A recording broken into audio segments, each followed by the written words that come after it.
Greetings in the name of the Most High. You don't know Jah Rastafari. Welcome to It's Our Thoughts, Not Yours podcast. I am your host, OG. And yeah, welcome to another episode. I want to say this is episode 11. And yeah, welcome, everyone. Got something I want to discuss today. But first, before I begin my monologue, got to give some shout outs. Shout out to my spiritual brother Alan. Shout out to my spiritual brother Isaiah. Shout out to my spiritual brother Duji from Belmont Vegetarian. Big up, Dread. You done know. And yeah, today's episode, I'm going to talk about what is love to you. Now, I have an interesting take on love. And on my computer, I actually have Wikipedia open. So I was curious to know what is the actual definition of love. So Wikipedia has it as love encompasses a range of strong and positive emotional and mental states, from the most sublime virtue or good habit, the deepest interpersonal affection, to the simplest pleasure. And an example of this range of meanings is that love of a mother differs from the love of a spouse, which differs from the love of food. Most commonly, love refers to a feeling of a strong attraction and emotional attachment. See that end part? That's the part I can relate to. Also, the different meanings of love. Like a love from a mom is different from a love from a spouse or a love from a father. You get it, differs from the love of food. That stuff I agree with. Now, here's the other part I wanted to read. I'm going to skip out some of the middle stuff, but here's another part that caught my eye. Um, Scientific research on emotion has increased significantly over the past 2 decades. The color wheel theory of love defines three primary, three secondary, and 90, I don't know what that word is, love styles, describing them in terms of the traditional color wheel. The triangle theory of love suggests intimacy, passion, and commitment, and core components of love. Love has an additional religious or spiritual meaning. This diversity of uses and meanings combined with the complexity of the feelings involved makes love unusually difficult to consistently define compared to other emotional states. That whole paragraph that I read, I agree with it 1000%. Like love have so many different meanings to it. It's kind of hard to describe all as in one. So I'm going to give you my definition, my own thoughts of the actual definition of love. To me, my thoughts. My thoughts on love is someone who you care for unconditionally. You accept them for their good side, you accept them for their bad side. You love that person unconditionally, right? That means you love them for their faults, you love them for their good. You accept them as a whole. To me, that is unconditional love. Love where you and your partner get into a disagreement, heated words do not exchange. Instead, somebody in that relationship step back and say, you know what, I love this fool. So I'm going to wait for this fool to calm down and then I'm going to talk. To me, that's love. Love is respect. Love is passion. Love is caring. Love is joy. Love is happiness. Love is love. Like, that's why I came here for a reason. My spiritual brethren, right, Duji, right, he told me, stop using that word love. And I was like, why? And he was like, because that's a powerful word. You don't really know what that word means. Like lately, he's been having me and my spiritual brother Alan, both of them, been having me look up the actual definition of words that I use on a constant daily basis, but don't really realize I'm using that word in the wrong context. So my brethren Digi, my spiritual brother Digi, he was like, yo, Dread, start looking up some of these words before you speak so you can understand the actual meaning of the word that you're using.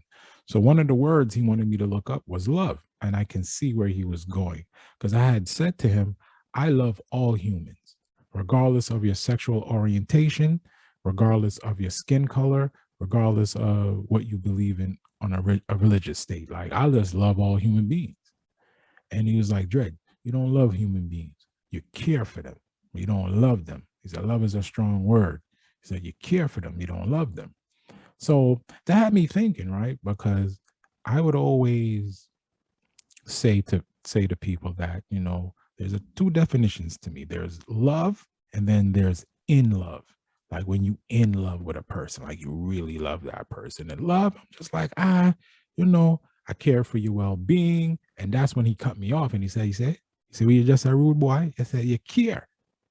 That means you don't love the person, you just care for them. So I guess I was using that term loosely and I was using it incorrectly.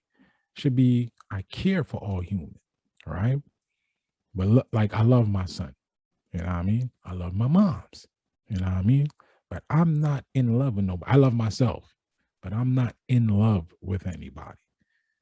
So I'm gonna stop using that word love and I'm gonna replace it with care, since I know that word has strong meaning behind it.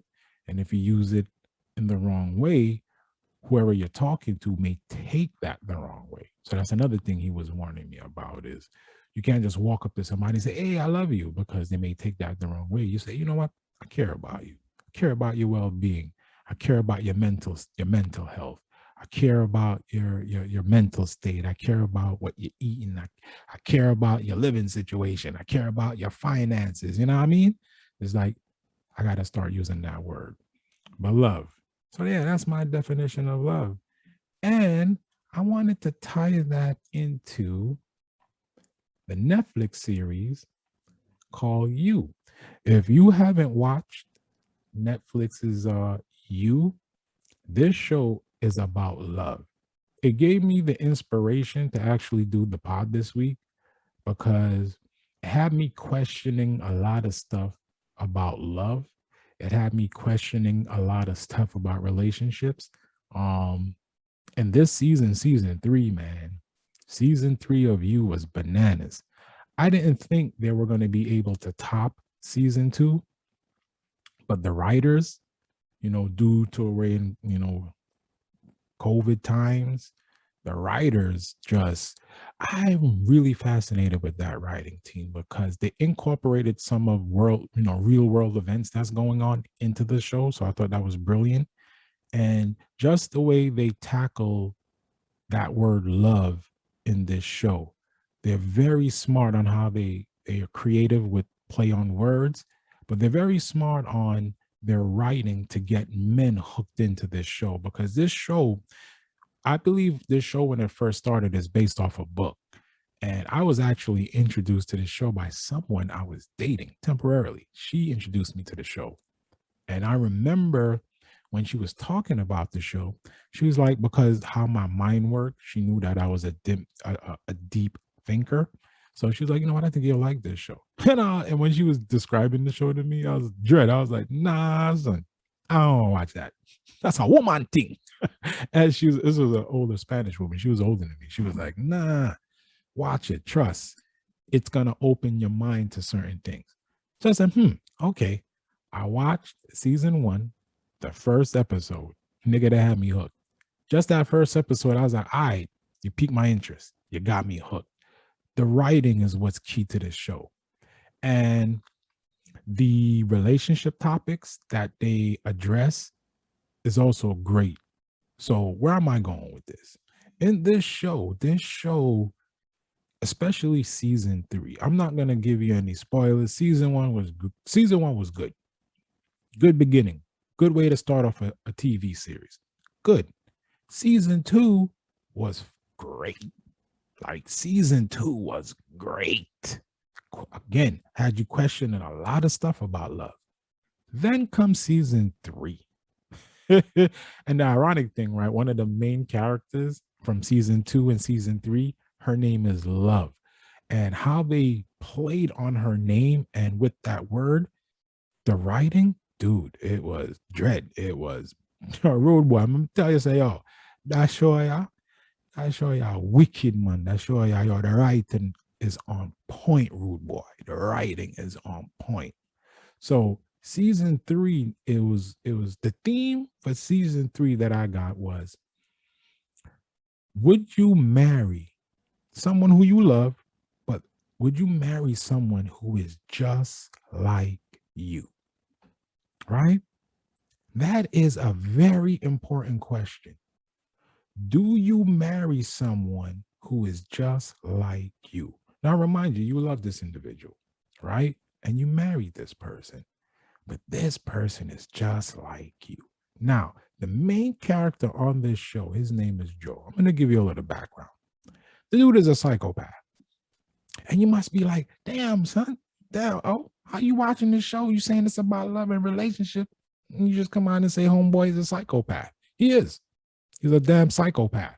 And the more I watch this show and the more I study this man, yeah, he's a psychopath. He's a narcissist, psychopath. He's nuts. Absolutely crazy. But the way they wrote his character, right? They play with your moral code, son. They make you start to feel some type of sympathy for this nut job. Because this man is crazy. Because it's tied around to that word love. So this is how smart the writers are. Now they know what I just said. They know a lot of people is going to be like, this nigga Joe, he's a psychopath. He's a narcissist. He's crazy. He's a weirdo, blah, blah, blah, blah. But then they show you certain things within that character that make you go, my boy ain't so bad. There's a lot of shady stuff that I can't co-sign that he does. But again, the writers, man, the way they just incorporate some of these moral codes in there to have you start thinking, you start feeling sympathetic for this dude. Facts. And it's the same thing on the female side. They don't let the ladies skate. They show you the side of the woman that the men we don't really see, right? They show you how conniving these women can be, which forces men to do dumb shit like Joe does, because Joe loves hard. So this whole show, this whole theme of this show is about love. And season 3 is about, would you marry somebody who's exactly like you out of love? Now, watching season 3, there's 10 episodes. I can clearly tell you, right? I can clearly tell you, watching this show, watching episode 1 through episode 10, I binge watched it. I think I binge watched it. I didn't watch the whole thing one time. I binge watched like 6 episodes, and then the other day I watched the rest of the other 4 episodes. But this season had me thinking in my mind, because at my age, getting up there now, I was married once, right? But I was never supposed to be married. But that's a story for another day. And I said to myself, after my divorce, FYI, I filed for the divorce. After my divorce, I was like, I don't think I want to marry again. This experience really soured a bad taste in my mouth. I now retract that statement. I retract that statement because I didn't know myself, right? I didn't know myself, who I was. Now that I know myself, who I am, everything around me now makes sense. Like everything that's happened makes sense. So long story short, I will remarry again, God willing. But this time, right? This time I am going to do something different. I was thinking for a long time, you know what? I want to marry somebody just like me. Well, season 3 of You, that soured my mind on that. I definitely do not want to marry somebody just like me. That's dead. I would rather marry somebody who understands me. That is the key, right? To me, the key is understanding me, just like me understanding my partner. Like, whoever she is, whoever that's going to be. I need to understand her and accept her for her good and her bad, right? Same thing with me. She needs to understand me. And once that person understands me fully, then it can work. Like the relationship can work. Because watching season 3 of You, watching Joe and Love's marriage, dog, that thing had me questioning so many things, B. You cannot marry somebody just like you, especially a man. Because the minute you do something out of character, your partner is gonna know. Nigga, she's you, just the female version. So anything you trying to be slick, trying to be flirtatious, trying to do things under the anything you try to do that's out of the routine, son, she's gonna pick up on it. She's gonna pick up on it.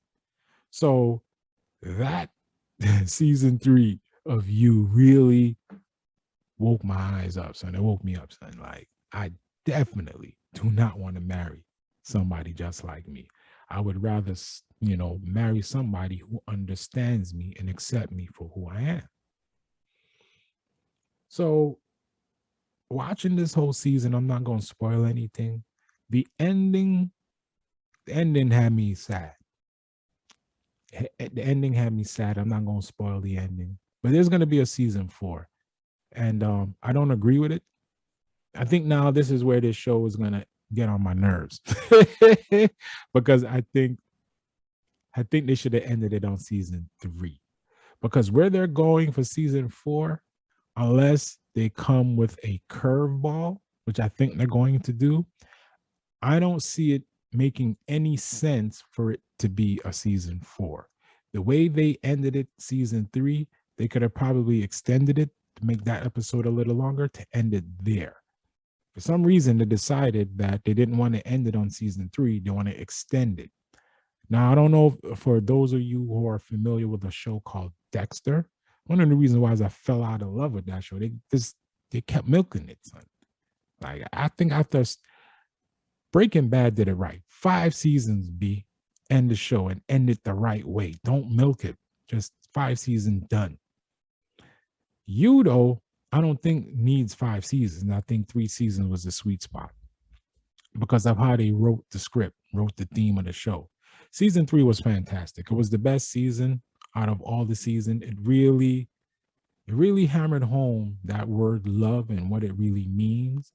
And sometimes, in life, as spiritual beings having a human experience in life, we're always searching for that, right partner. Because I've heard stories of couples who married young, then they get older, the kids get older, and then they divorce because they figured they married each other when they were too young, so they wasn't right for each other. So like my mom, I'll use my mom for example. My mom is 76 now. She didn't get married until she was 55, Dred. 55. To the gentleman who's my stepdad right now. She didn't marry until she was 55. So that goes to show you, man, we're all spiritual beings having a human experience, and we're always looking for that love, man. But this season of Netflix, You, man, really opened my eyes up to relationships and had a nigga thinking, had me thinking, and had me restructure the way my mindset was about the word love and about relationships in general. I definitely now do not want to marry somebody like me. That's not going to work. There's a reason why the universe says, opposites attract, because you have to balance each other. Everything in life is a balance. So if you have not watched season 3 of You, please, when you get some time, whether you're single or not, got a hubby or wifey, whatever you have, a partner, whatever you have, watch season 3 of You on Netflix. Trust me, you will not be disappointed. Start off watching season 1. I'm telling you, the first episode to get you hooked. And continue watching it. You're going to feel there's some cringy moments in there, right? There's some cringy, weirdo moments in there, but the writers, they have a purpose of why they expose certain things. Trust, they tie everything up. When they expose something that make you feel weird and off, Trust me, continue watching and you'll see where the writing explains why they showed you certain things. The script writing is phenomenal, son. Like the showrunners for season 3, for you in general, the showrunners in general for you, they're outstanding. Give them their props. Yeah. So that's my, my take on the word love and season 3 of You. I'm telling you, go watch it. You will really enjoy it. And I'm really interested to see the conversations people are having. I'm pretty sure they have a Netflix You fan page or something, because I want to see comments of what people think about season 3, because it's a really good conversation to have. It's a terrific show. I believe it was #1 on Netflix for a while. Might still be. And I am going to play Mr. Fascinating TV's video on YouTube regarding the word love and why you must love yourself first, right? You must love yourself first, because in my opinion, my thoughts, if you don't love yourself, right, how do you expect someone to love you? So you must love yourself, man. If you don't love yourself, Dread, how do you expect someone else to love you? So I love me. Every morning I wake up, nigga, when I'm getting dressed for work, I look in that mirror and I tell myself, I love you. And I love me. And I've been happy with me for a very long time. I understand now why I was single, so to speak, for this time period. Everything makes sense now. Makes so much sense. So I am going to play Fascinating TV video. Subscribe to his channel. It's called Fascinating TV. I believe this individual is a brother, because you can't see it because I'm doing audio only. But again, he makes videos on a lot of references to our ancestors in Egypt. So I believe this gentleman is a brother, but he's using a computerized voice. So I don't know what to say about that. I don't know if it's a white dude playing black, but whatever he's doing, whoever this person is, he is giving us gems and knowledge. So I will take it, because I don't subscribe to that race stuff. I look at behavior. That's how I define people, son, is by their behavior, because your behavior defines your character. So that's how I look at people, son, is your behavior. I don't care about your sexual orientation. I don't care about your skin color, your religion. Nigga, I want to know your character, son. Because if you have a bad character, I stay away from your ass. I mean, my spirit would tell me stay away from you anyway. But if you have a good character, son, I can rock with you. Behavior. I look at behavior. Bad behavior is bad behavior. Anyway, this video is called Why You Must Love Yourself First, Chosen Ones. Now, the chosen one word, I need to explain this word, right? What he mean is highly spiritual people like myself. Like my mom today, I talked to my mom today and she was like, when did you get all spiritual all of a sudden? And I said, Mommy, believe it or not, I was always spiritual, man. I was just suppressing the shit. Because the reason why I told her that was she has no idea how many times I was going to church out here, how many times I went to church when I was in the military, and dread, as God is my witness, dog, I could just not resonate with church. And it had me thinking, like, is something wrong with me? Because I used to be jealous of the people around me in church that used to get in like tongues and they used to get into the spirit. And I'm looking at these people, I'm like, son, why can I not feel that? And not only that, why can I not feel the energy in here that they're having? It was just nothing was resonating with me. And I've been to so many different churches, so many black churches, Spanish churches, white churches. I even went to a mosque and said, maybe I need to be a Muslim. That didn't resonate. I was like, man, what in the world? You could tell I was searching for something, right? I was searching for something, but I just didn't know what it was. What it was I was searching for my spirit. Like I was searching for that higher being. Finally found it. And I've been like a kid in a candy store, learning so much. Like a lot of the stuff that I'm reading, I already had an inkling of, and some of the material I'm reading, I already read. So it's just reaffirming a lot of stuff that I already knew. So it's just reaffirming a lot of stuff I already knew. So it's pretty cool. So I just wanted to explain that chosen one. Like, don't get that word taken out of context. It's more of highly spiritual. That's what he means.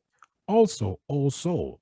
I have an old soul, and I'm not gonna apologize for that. I've always had an old soul. From I was young, I was always way ahead of my time, even when I was a young ass child. I was told certain things, seen certain things, and I just kept my mouth shut because I had an old soul.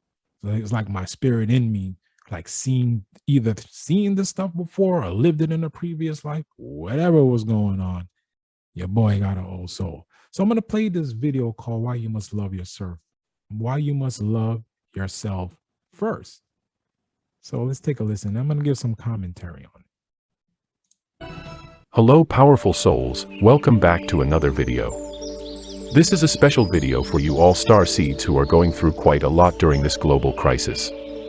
So, I encourage you to watch this video till the end. And don't forget to like, share, subscribe and comment.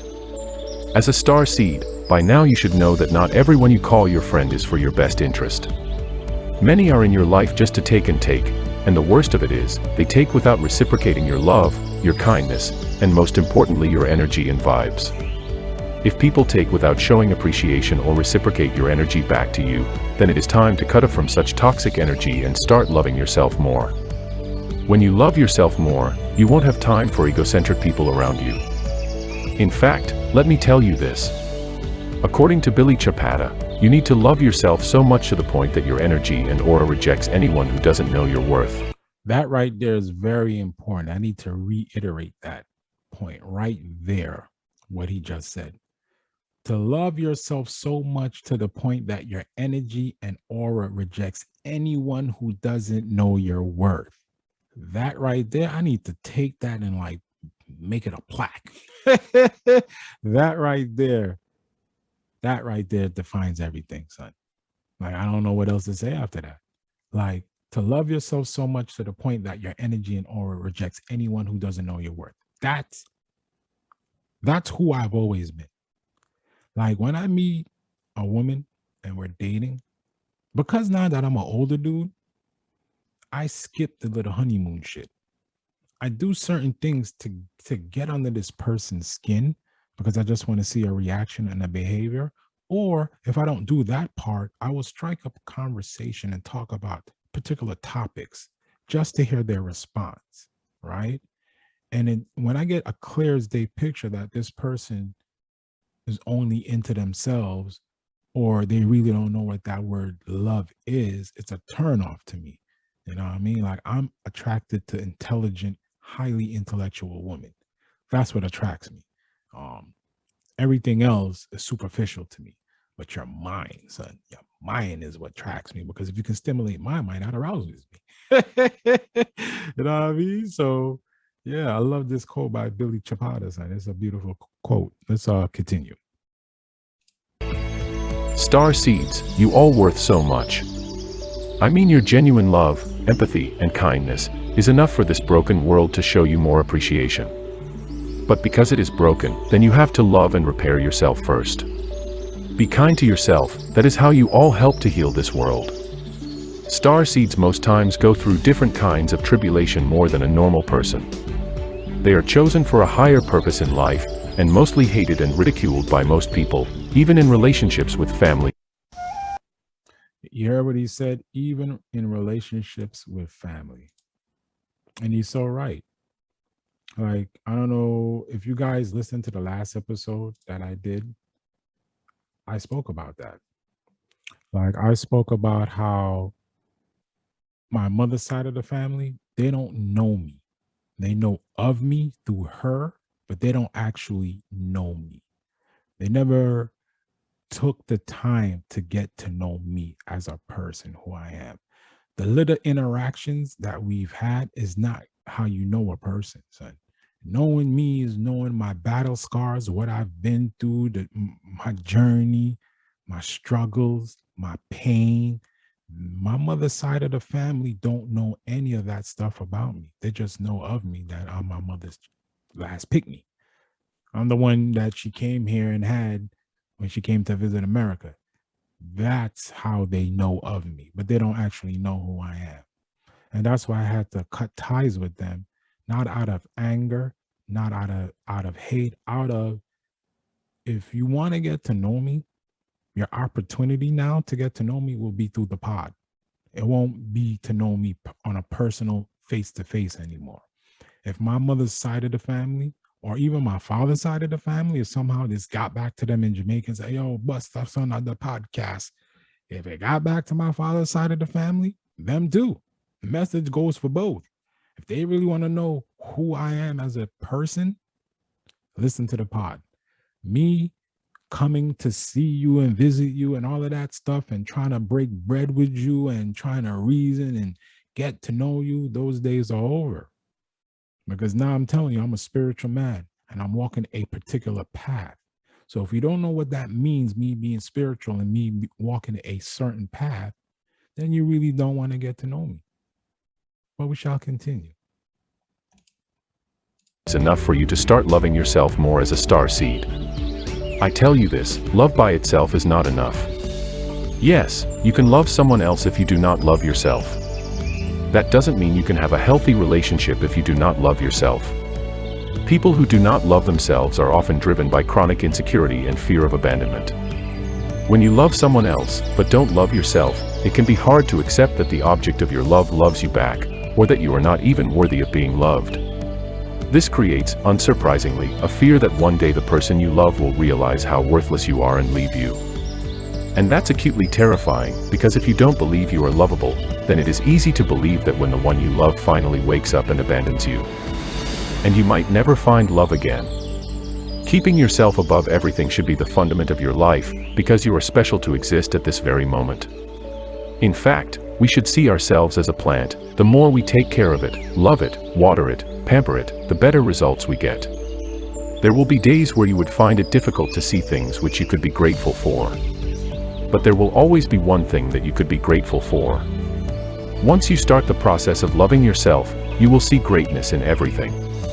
You could see tears of pain turning into tears of joy. Those pains people have caused you will start to shade away. And you will start gaining your true sense of existence. You will start seeing pains as part of your evolution and also bravely accept challenges that comes your way. You will start accepting everything on a positive note. It's the best kind of love one can give and one can accept. You are powerful than you think, and that is what I want you to learn from this video. Just take a leap of faith and cut off from toxic people. That will help you to see things clearer. I know too many people, men and women, who don't know just how special they are. Same here. I've run into so many people from all walks of life who don't really know how special they are. Like just sit and have a conversation with people, man. You'll be amazed. I've been saying this throughout all my episodes on the pod. You will be amazed of the conversation that you have with people if you listen clearly to what they're saying. Listen to their words. A lot of the times I keep my mouth shut when people's talking to me because I want to hear their words. And sometimes not saying anything allows a person to open up to you, right? And when they open up to you, they don't realize it. It's a subconscious thing in their mind. They don't realize that they're opening up to you. They just feel at ease. And when you hear people speak to you and you hear the pain that they're in because of the words they're using, son, it saddens me, son. I also can sense people's pain. That's another thing. I've been having this weird thing where I can sense someone's pain. And it breaks my heart. Like when I sense someone is in pain. It breaks my heart because it's like, okay, what can I do to heal this person? That's how I feel. Like I wish I had some type of superpower where I can just touch them and make their pain go away. But I don't have that pain. But that's why I don't have that pain. Excuse me. I don't have that power is what I meant to say. No edits. One take, son, right off the dome. But I've been like, I can sense people's pain, and that's why I've been making it a habit just to be positive, have a high energy, high vibration, because you don't what you don't realize. And see, I do a lot of self-reflecting, man. I think I told you guys and ladies about a coworker that I used to have. Her, I gave her the nickname Lady Morgan, right? Yo, this woman was a spiritual person, a hippie, spiritual, like in tune with Mother Nature, vegan. Like, her attitude every single day was positive, but it wasn't one of those attitudes where sometimes you can get a someone who's positive, but it can be a little annoying. Nah, man, she was the opposite of that. Her positivity lifted the room, like her presence lifted the room. Dog, when I tell you I miss this lady so much, it's not even funny. Like, I did not realize I was going to miss that energy, her presence, and I miss it. The people that's around me in the office, there's two people who have positive energy, and there's one person who has some dark energy. And I'm not going to discuss that right now because I'm trying to figure out how to deal with that energy, because I feel like God put this person by me for a reason. So it's crazy because I talked to Chevy about this, and I'm like, bro, what in the world? I don't believe in coincidence.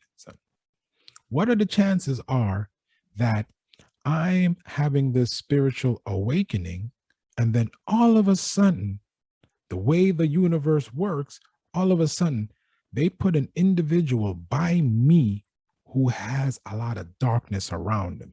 I'm not saying the individual is dark. I'm saying the energy around them is really dark, son. And it has me concerned because I saw something at this person's cubicle that has me concerned.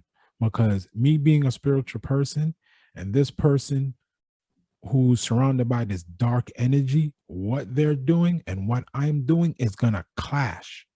And I feel like Chevy told me my guardian angels are protecting me because, all right, sidebar real quick. I'm going off in a little tangent here. I'm gonna tie this all up. A few weeks ago, was on Amazon. Don't ask me why I was on Amazon, but I was on Amazon just browsing, I guess. I don't know why I was on Amazon. Now I'm thinking about it. I'm like, I don't know why I was on Amazon. But anyway, I'm on Amazon, I'm browsing. I run into spiritual jewelry. So I was like, oh, interesting. So I'm looking at the spiritual jewelry. I grabbed me a chakra necklace to balance out my chakras. I grabbed me a protection bracelet for my wrist to protect against negative energy. Like, it helps you combat. You can't repel negative energy. The way the universe works, you're gonna attract negative energies. It's a balance to everything. But this bracelet is supposed to help you combat the negative energy, right? Then I got me I forgot what this pyramid is called. It's some like chakra pyramid. I forgot the actual term of it, but it's supposed to generate like positive energy. I bought me some sage, saged out my crib, all types of shit, right? Then I go back to work. A week later, this dark energy person is right across from me, right? Right across from me.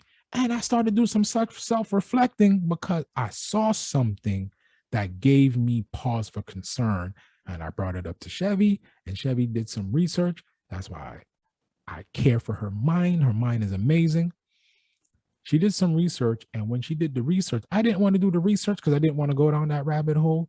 The research that Chevy found was the person who has dark energy, they're studying witchcraft, astrology, and demonology. And I said, what? I know what demonology is. Being a spiritual person, you know what demonology is. Son, that freaked me out. And not the witchcraft and astrology part, it was that demonology part. The reason why that freaked me out is because I believe this person is playing with forces they have no idea. I don't think.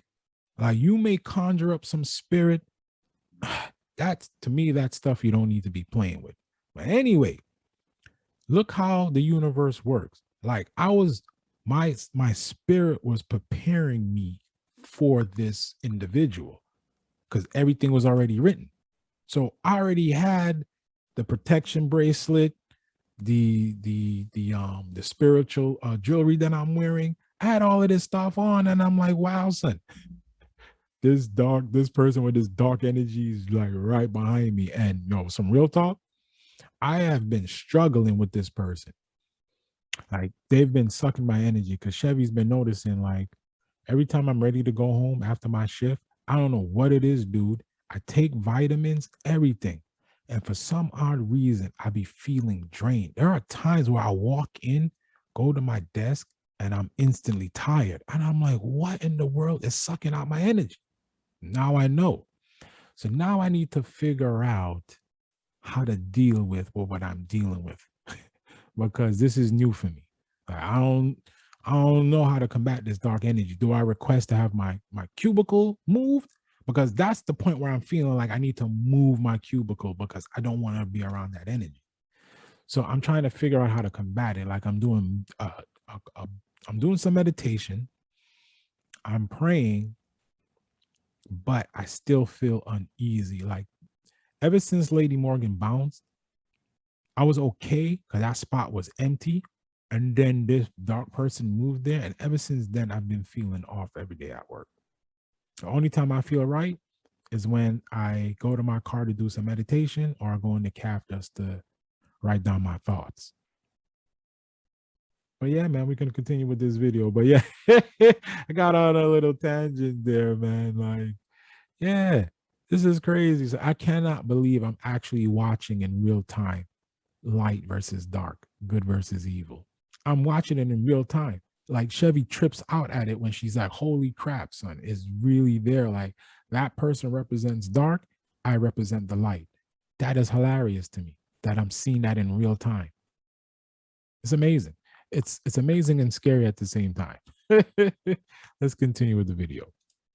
They are either busy focusing on the negative, or they are surrounded by so many negative people that they don't even know there was anything in life to be positive about. I know exactly what it feels like to be your toughest critic, to blame yourself for the simplest of mistakes, and to wish with all your heart to be living somebody else's life. I have suffered from an eating disorder. I have written down how much I hate myself and how stupid I am. I have even harmed myself. So, I have been there also. I know what it means to see no worth in yourself and everything you do. What if I told you I was wrong for believing those things about myself, or you are wrong for believing those things about yourself? Because we are wrong. So wrong. It's the good kind of wrong though. We are all worth so much more than we give ourselves credit for. I know at first it's hard to believe and you don't want to listen to the people telling you how wonderful you are. When I tell you in my videos that you are special and a wonderful soul, believe it or not, you are. It is who you are. Powerful beyond measures, and that is why most of the chosen ones are being oppressed on daily basis. You are special queen, you are special king. And I would like each and every one of you to be referring to each other as kings and queens in our community. I think it is a great way to start improving our self-esteem and start loving ourselves. You know what's crazy? My brethren Dudgy, he's always used that word king and queens. Always. And now I use that all the time now myself.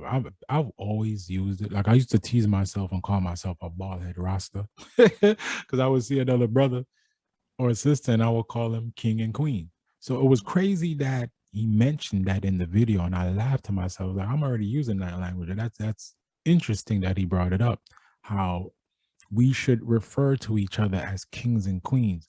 You don't realize why we should refer to each other that way is because those words have powerful meaning.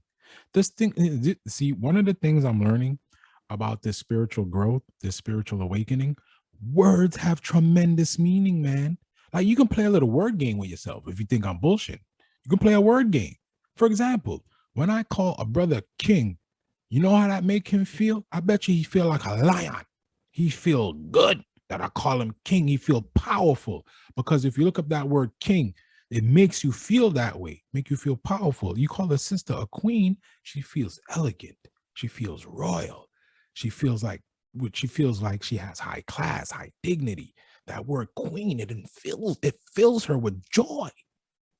See, practice with yourself using negative words and see how it make you feel, and then practice with positive words and see how it make you feel. So I believe his thinking was, if black folks start calling each other kings and queens, I guarantee we start feeling better about each other. And trust me, dog, the security team at my JP, I'm telling you, them dudes, they some young brothers, my son age.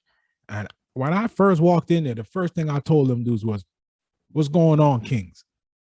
They looked at me like, "Whoa." And I never forget one of the conversations one of them dudes had with me. It was like, "Yo, I'm the realest black man I'd ever met." I looked at them funny, like, "Really?"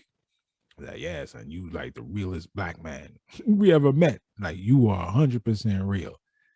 And I just laughed and I said, "That's funny to me because I'm just being me. I've always been this dude. I'm a grounded, humble dude, and I'm a sociable person, first of all. Like, you know what I mean? I don't believe to go somewhere and be antisocial. Nah, nigga. Nah, it's not me. I'm not a shy person. Ain't no antisocial.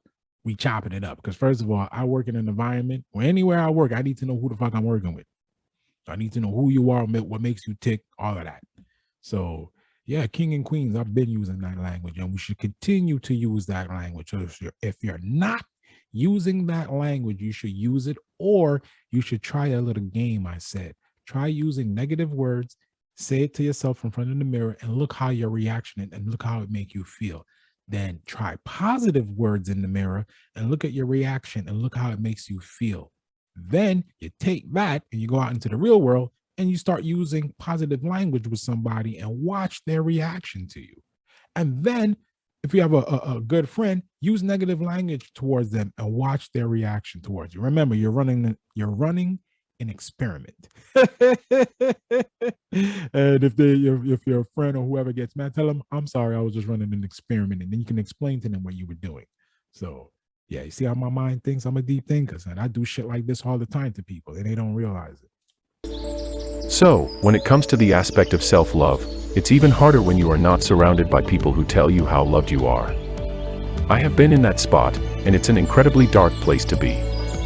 Say hello to the sunshine though, because I'm going to give you some 6 unique tips as to how to start loving yourself a little more each day. These 6 tips has really helped me for so long, and I would like to share them with you all. So don't miss any of them. Number 1.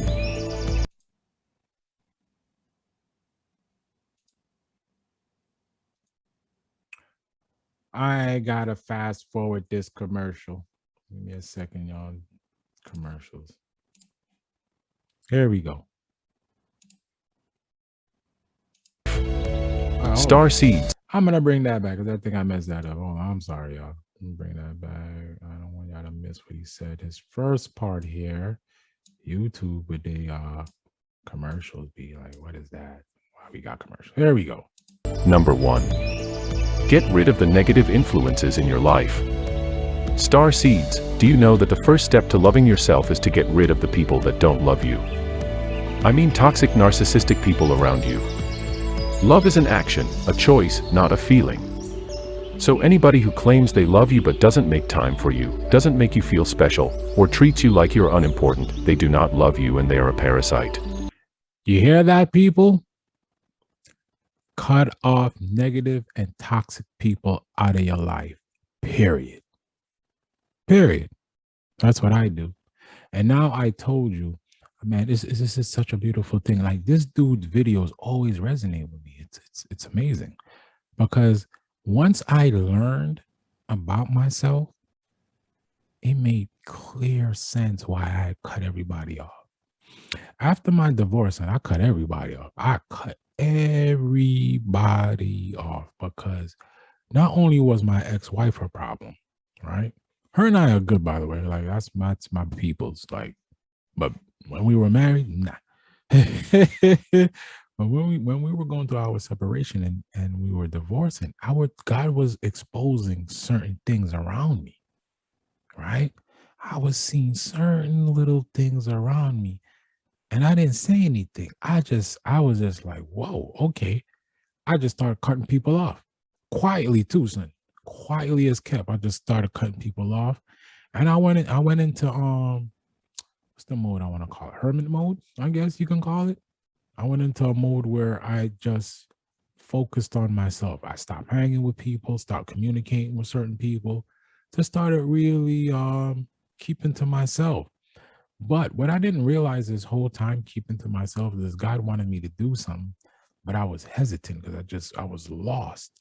It wasn't until I met Miss G and she brought me back full circle, man. But yeah, I cut everybody off.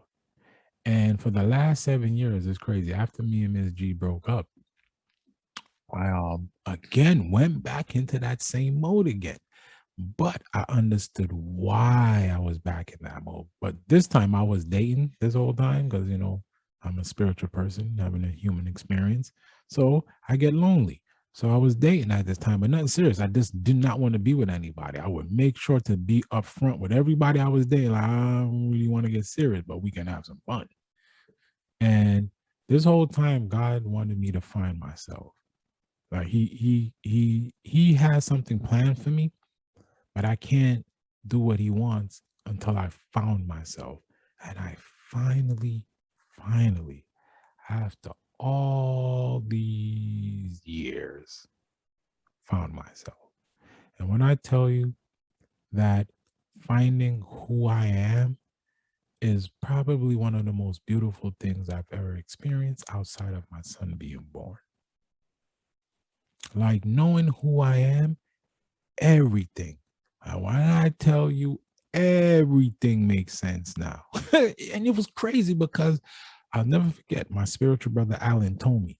He said one of the first lessons that you must learn is finding who you are. He said, brother, when you find out who you are, he said, trust me, you're gonna see that everything makes sense.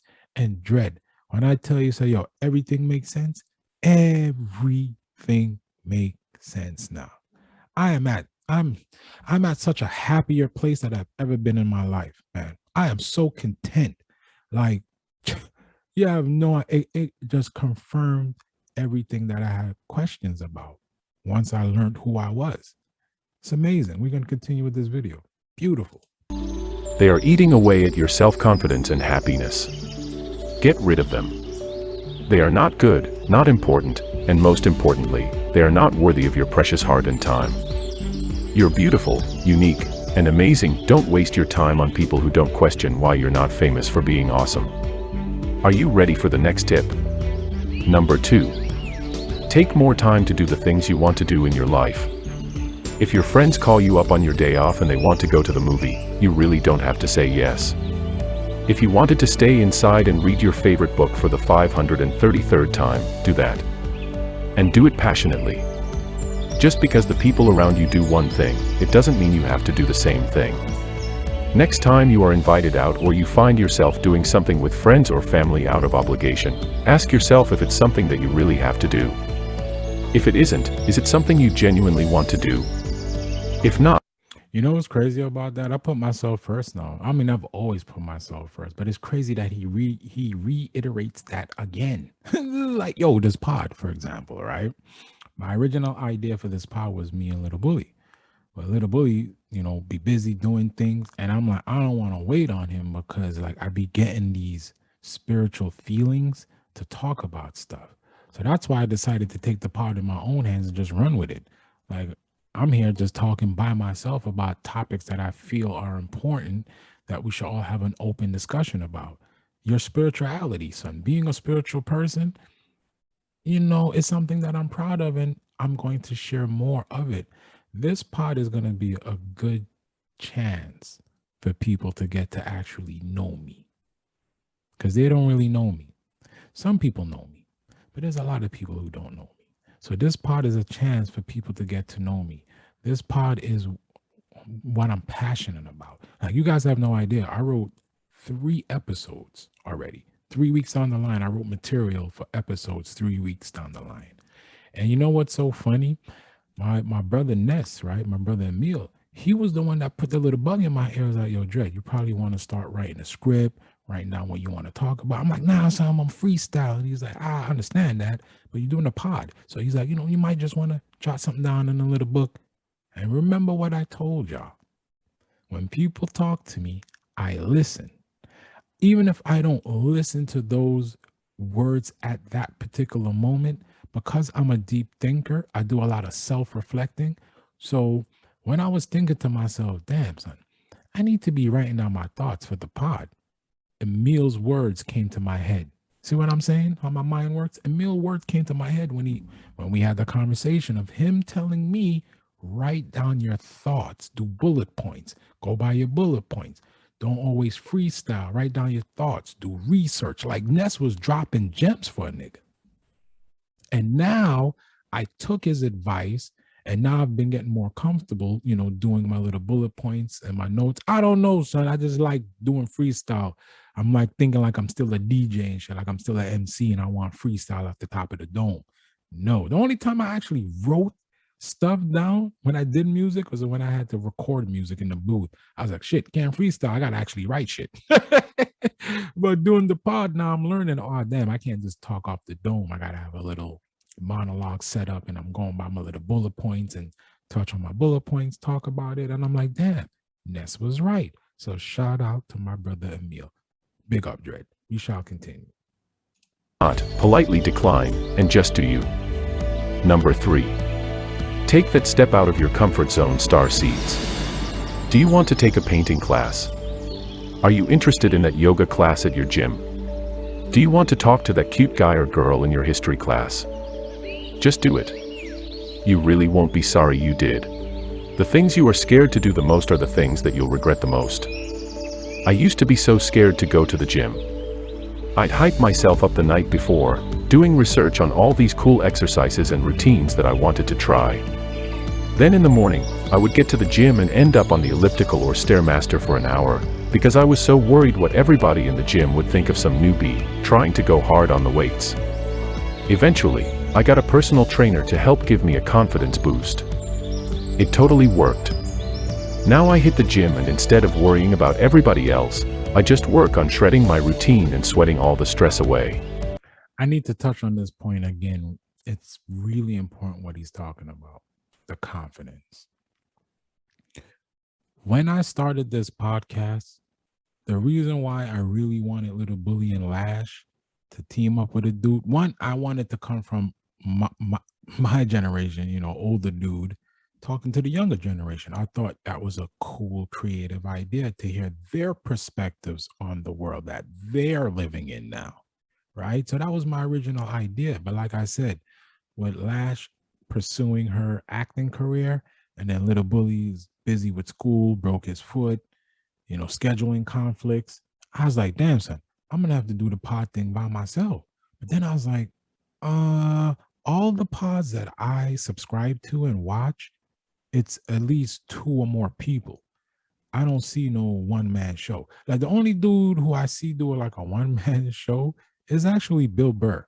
Shout out to Bill Burr, a comedian, Dave Chappelle's boy. He does I think it's called the Monday Morning Podcast or something like that. I forgot. My bad, Bill Burr. But he does his own podcast by himself.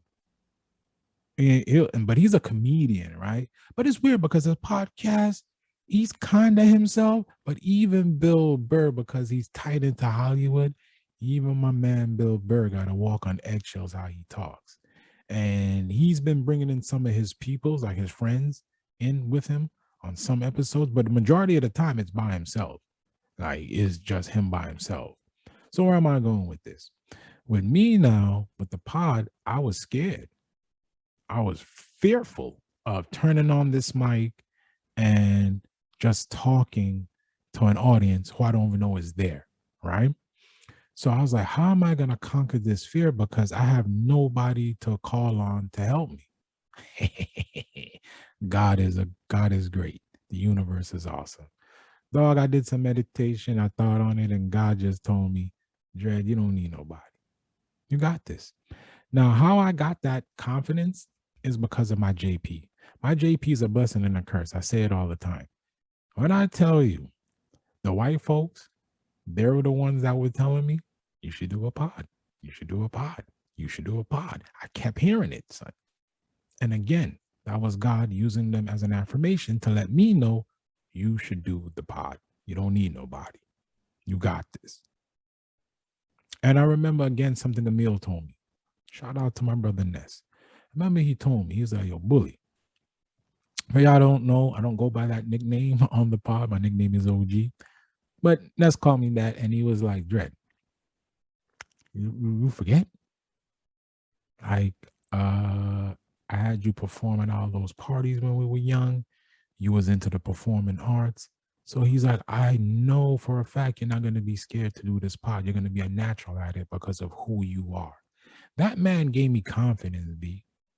So I told you how savage of a man Ness is, dude. He is such a brilliant man, very intelligent, very smart. He gave me the confidence boost that I needed to, I just needed to hear those words. And like I told you, I prayed on it and asked God to give me the words to say. I'm like, how am I going to hold the pod by myself? Through Ness and through God, everything came together. And through my spiritual brother, Alan.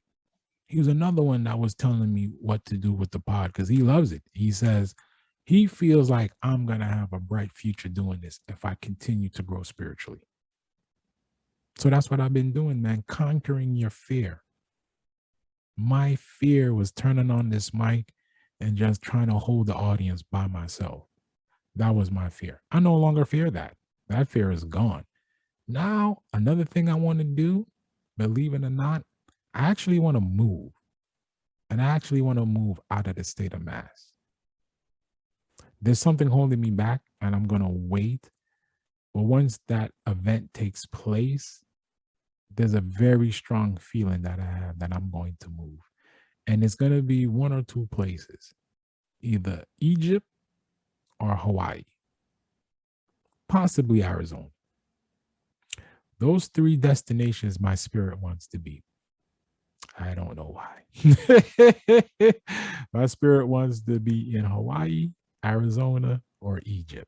Those three locations. So after a particular event takes place, I believe I'm going to just pack up and move. Start fresh, conquer my fear. Yeah. So we shall continue this video. It was also this mindset that helped me realize that most people are too concerned about themselves that they hardly ever notice those around them. So if you think people are watching or will judge you, it's okay to feel like that, but don't let it cripple you or stop you. Just do whatever it is you want to do anyway. You'll be great as long as your heart is in it. And what is the fourth thing you should do? Be active. I know this might be a little difficult to achieve, especially during this global crisis. Being active doesn't mean 2 grueling hours of powerlifting at the gym. It could be as simple as going out for a walk around the block, jogging in place while you watch your favorite TV show, or doing 15 minutes of stretching when you wake up in the mornings. If doing intense workouts is your thing, or maybe long hikes, that's great, do that.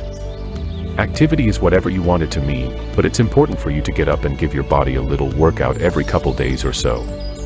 Not only does this mean positive results physically, but internally too.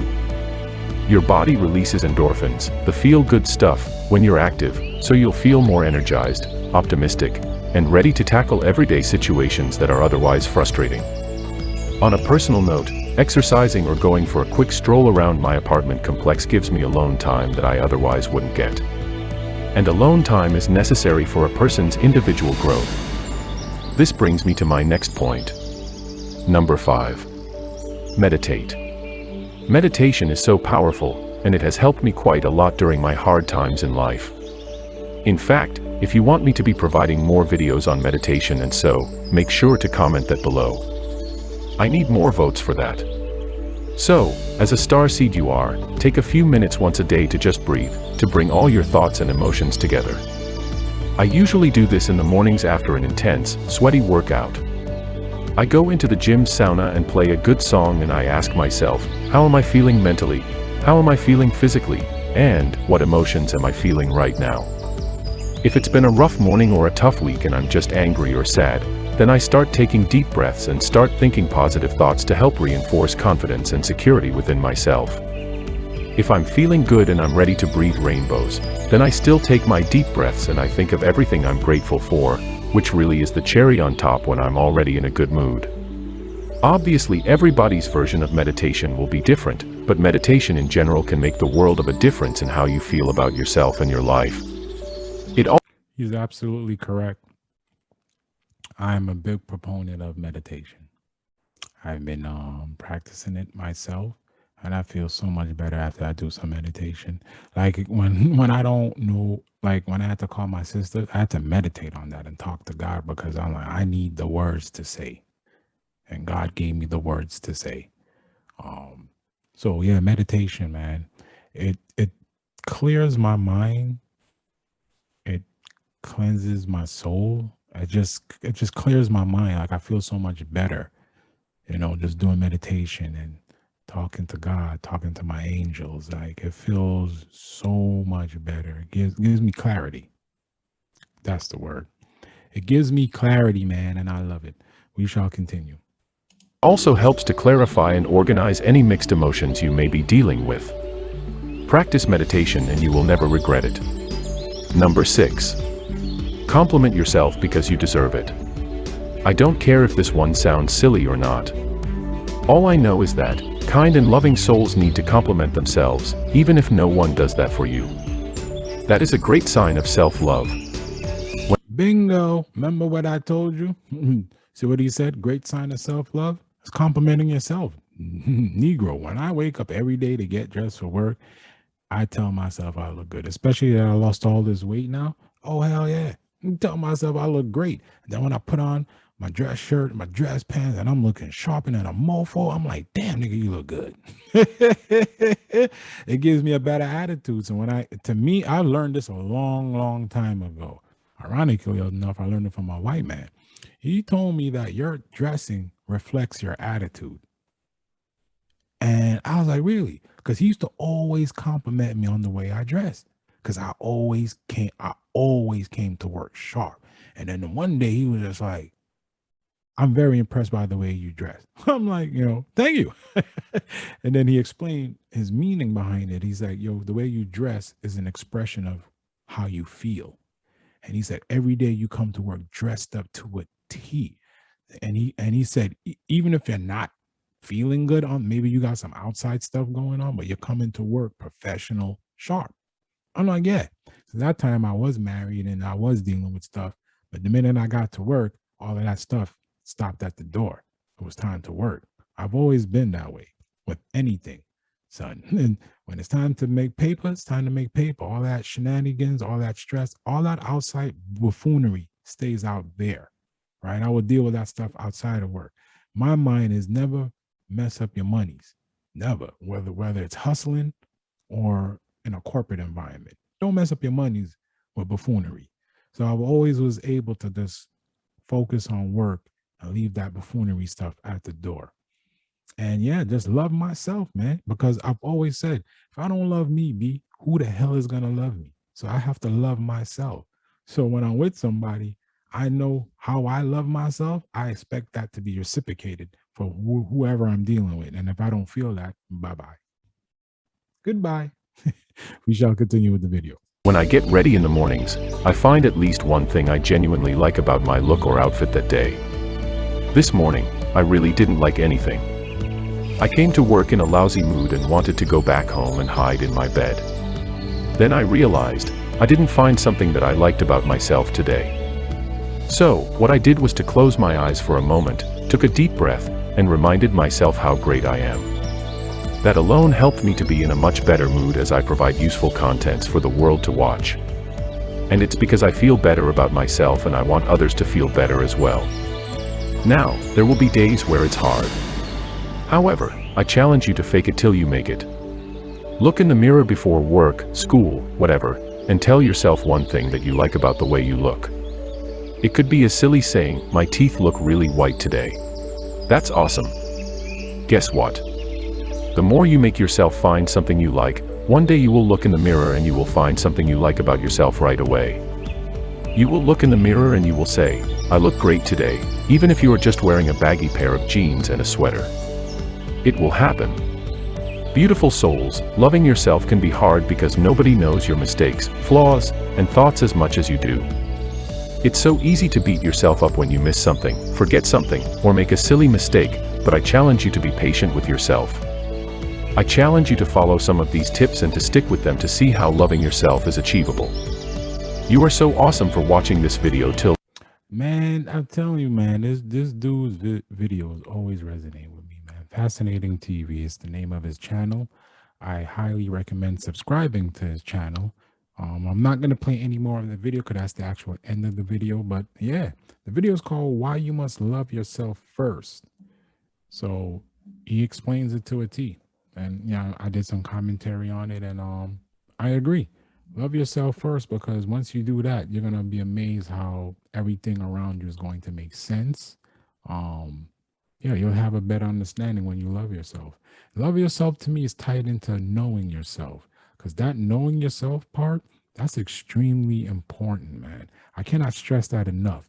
When you know yourself, you will be absolutely astonished by how you view the world, how you view people around you.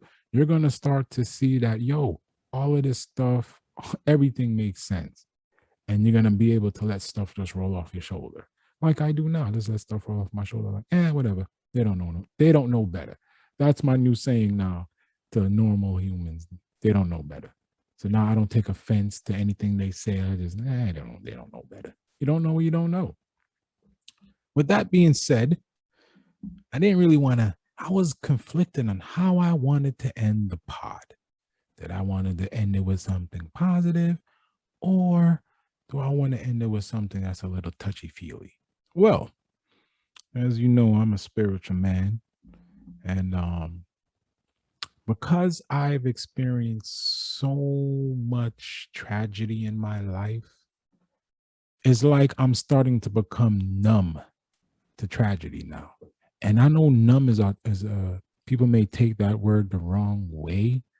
What I mean by that is, because I've always been a spiritual person and I've always talked to God, but I never practiced any religion, but I was always spiritual. My sister passed away this week. And my mom's side of the family, man, they are really grieving. And I feel their pain. I told you, I don't like to see people in pain. It bothers me. I like to see people happy. It's weird, man. It makes me happy to see people happy. When I see my mother's family and my mother in pain, it bothers me tremendously because I feel hopeless. Is that the right word? I feel like if I you know, this is a topic I'm gonna discuss on a later pod. But I honestly believe money is the way to happiness.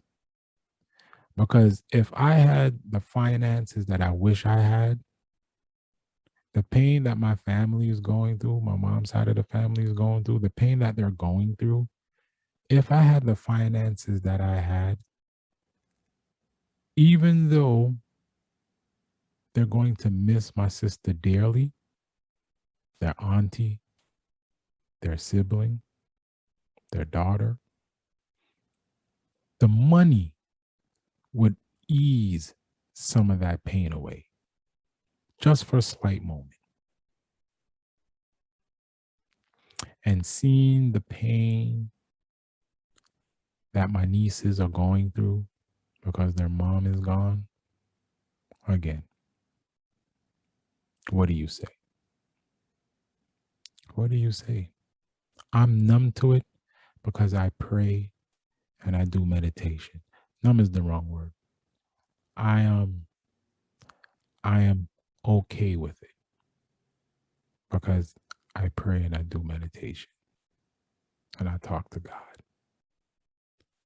See, for me, being a spiritual person, I know my sister's in a good place.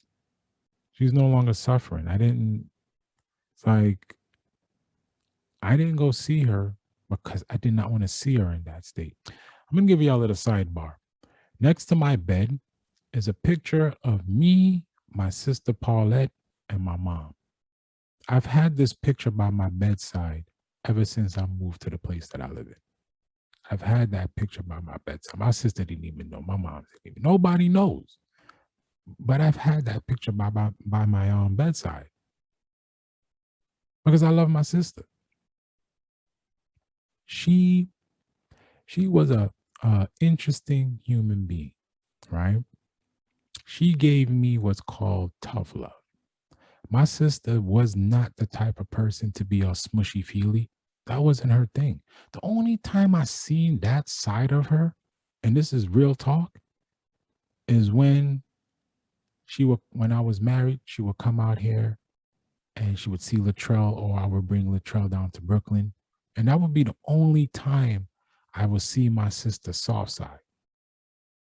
You know what I mean? And I used to just sit back quietly and watch how loving she was, how caring she was, how playful she was. I didn't even know my sister had a playful side because her interaction with me, it was tough love. Hey, big head boy.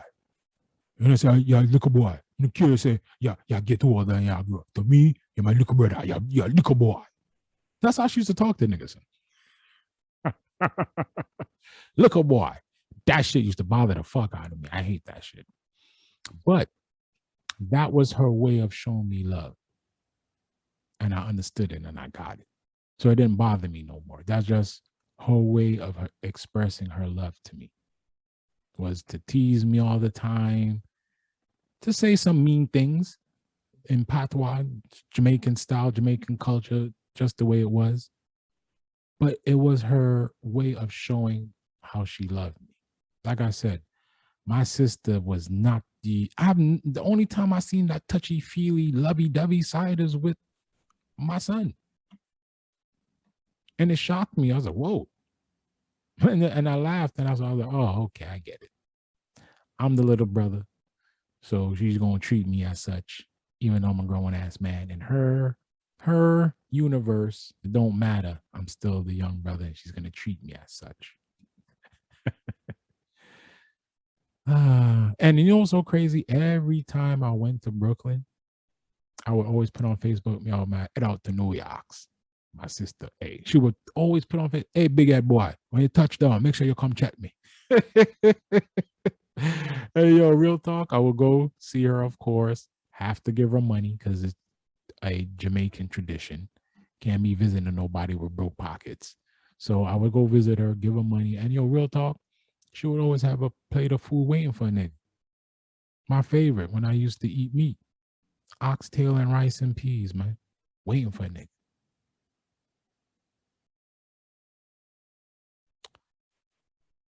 I'm going to miss my sister.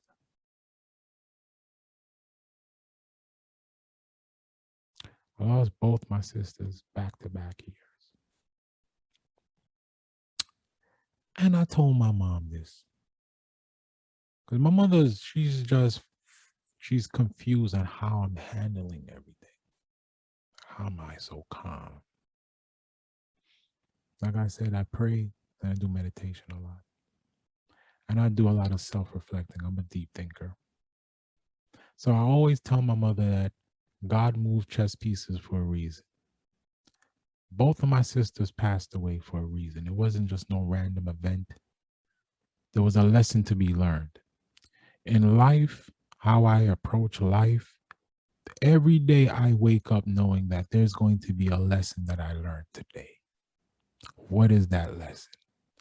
Every single day I strive to be a better person than I am today than I was yesterday. So because I'm a spiritual person, I've always believed this. That's why I told my mom today, I've always been spiritual, mommy. It's just now I'm actually not suppressing it anymore.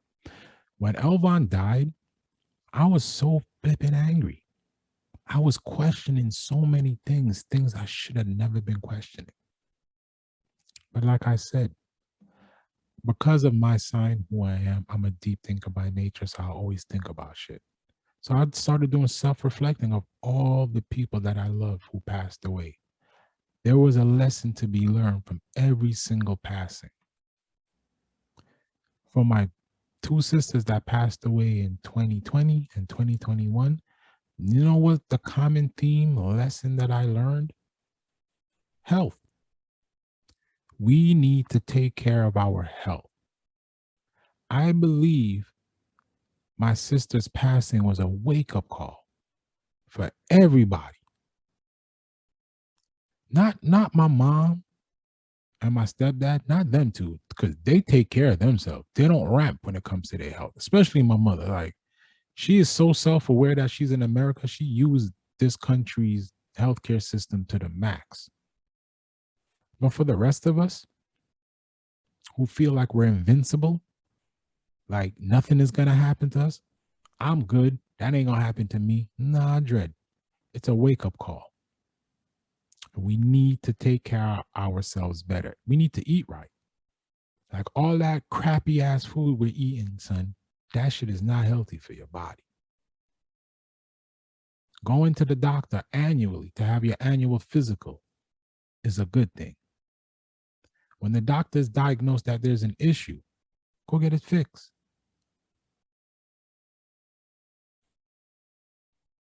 We have to take care of ourselves. Don't let my sister's passing be for naught. Take a lesson, learn from it. The lesson I took from it, take care of yourself. Take care of your health. I'll say this until the day I pass. I believe we're all spiritual beings having a human experience. And as a spiritual being, every spiritual being has a defined purpose in this physical form of what we call life. It's just up to us as individuals to figure out what that purpose is. God knows what that purpose is, but God gave us free will. You have free will to do what you want, right or wrong. It's up to you to listen to your inner guides, your signs, your spirit, to want to change, to want to take that step. So, my thoughts and prayers and love, true love, goes out to my niece, my nephew, and my other niece. I'm not going to mention their names out of respect. I love y'all with all my heart. And even though I'm not there, just know that I will be there spiritually. And I will continue to pray and do meditation. That the pain that you're feeling and going through right now, that as the years go by, you'll feel that pain less and less. Don't let me or anyone tell you how you should feel. You grieve and you feel as you see fit. But time heals all wounds. Right now, you're not feeling it. You don't want to hear it. And I understand vividly. But as a man who suffered so many losses throughout the years of my life on this earth, I can honestly tell you, time heals all wounds. Until my two nieces and my nephew, y'all have each other now. When you look at one another, that is your immediate family now. Not me, not your grandmother, not your uncles. You three are now the immediate family to one another now. My sister's gone. So now y'all got to hold down each other. No more arguing. I mean, if y'all argue, make up and move on, son, because now y'all the immediate family to one another. From this point forward, y'all have to be there for each other every step of the way.